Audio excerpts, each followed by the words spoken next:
Hi, Peter. How are you doing? Hi, thank you. I'm doing well. How are you doing? Good. Thank you for joining us via Zoom. Thank you for having me.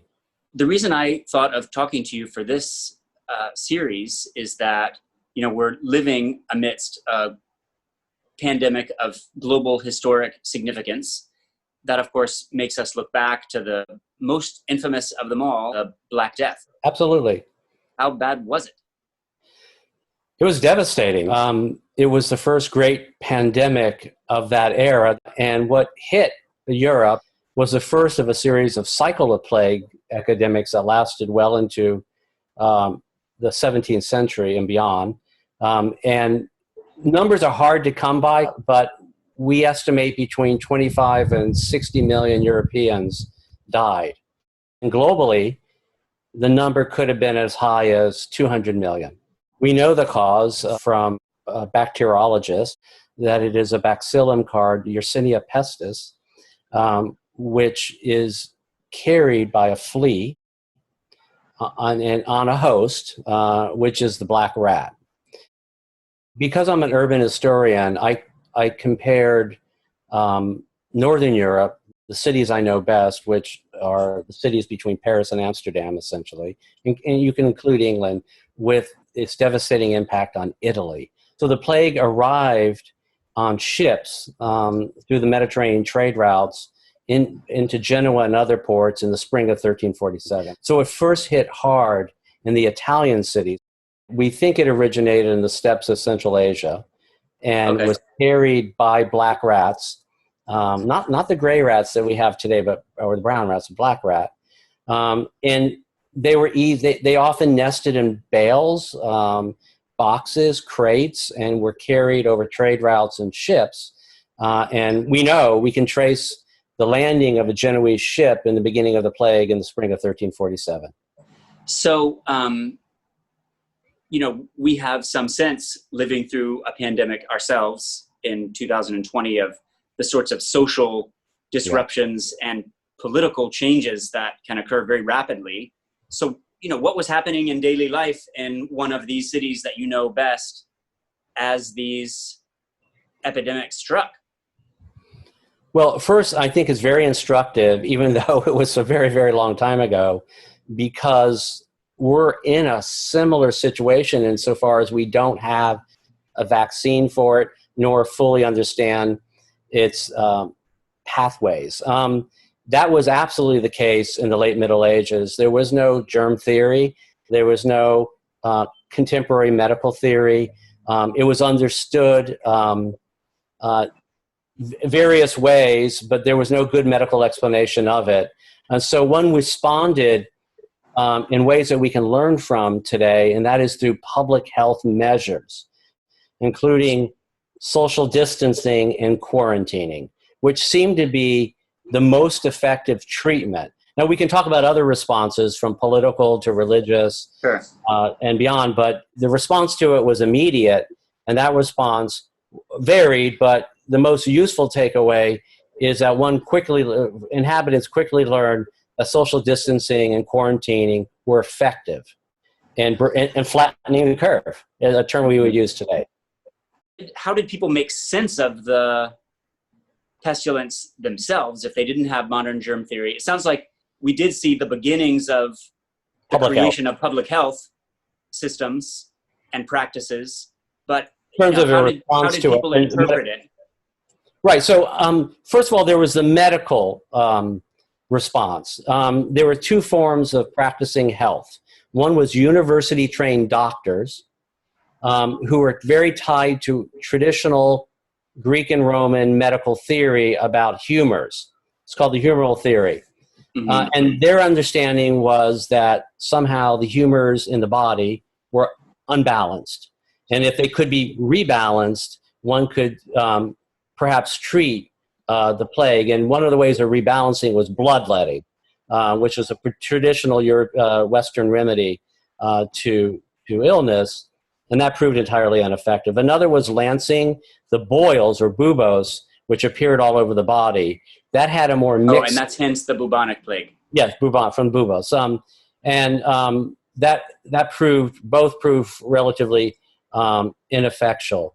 Or Most worse? people, most people got their medical care through lay practitioners, who I always underscore were more effective than university-trained doctors, because they had hands-on practical remedies.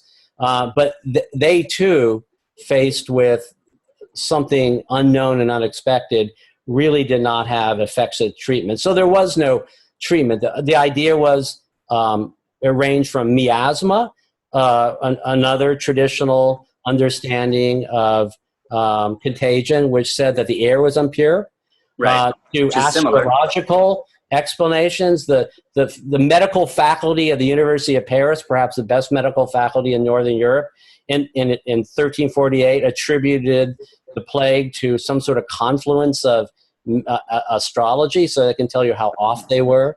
And so from lay medicine to university medicine, there was not effective treatments. There were plague doctors. They wore these incredible robes. They had a beak-like, bird-like mask on, and that is because the mask was filled with aromics. And the idea was if you treated the poisonous air, you had a chance of surviving. And the course of the disease, like with COVID-19, people start feeling tired, they have a headache, they might lose their sense of taste, and then they develop upper respiratory symptoms, and with a robust immune response. All those are true. The difference is the body broke out in these swellings or buboes, mostly at first under the groins and then across the rest of the trunk of the body. And onset of death was often within 2 to 3 days. We can just see in our own time with a pandemic or with a contagion that has a much lower death rate upon infection, presumably than the Black Death had. The social and political dislocations affecting us. What are some of the social movements or political changes that emerged out of this moment? Obviously, in a traditional Christian society, one responded often with a religious response, and the most extreme of which was a lay movement. That means a non-authorized movement from the church. It was not blessed by the Roman Catholic Church, of lay people forming social groups, or what were called at the time religious confraternities, that banded together and a kind of liminal status where they wore a uniform, they left their daily lives, and they traveled from city to village, flagellating themselves or whipping themselves in repentance for whatever sins they thought had caused God's wrath upon them. So it was very much a kind of imitation of Christ, taking on the physical suffering and lacerating the body as Christ died on the cross. It's called in Latin imitatio Christi, which is a very powerful current in Western religious traditions. And so they thought by atoning physically, by living in this kind of liminal state and performing repentance, that they could somehow absolve whatever sins might have been committed.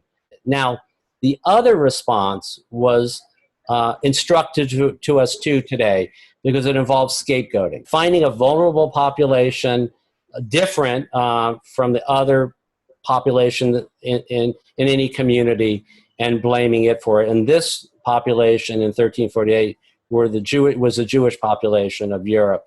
There were massive what's called pogroms or reprisals against Jews, blamed for this time poisoning the water wells. That was a theory as Christians. And religious Jews often, as you know, often kept different dietary rules, kosher, or drew their water from different wells. And so there was a sense that this minority group that lived among us, but that was different from us, was once again responsible, and there had been earlier reprisals against Jewish populations for this pandemic which struck Europe. Any other lessons that you think are either warnings or hopeful? Well, I would say my biggest takeaway is, and my immediate concern is around issues of scapegoating. blaming others, which the 1348 plague set the template for. That's something I hope we make a correction on now.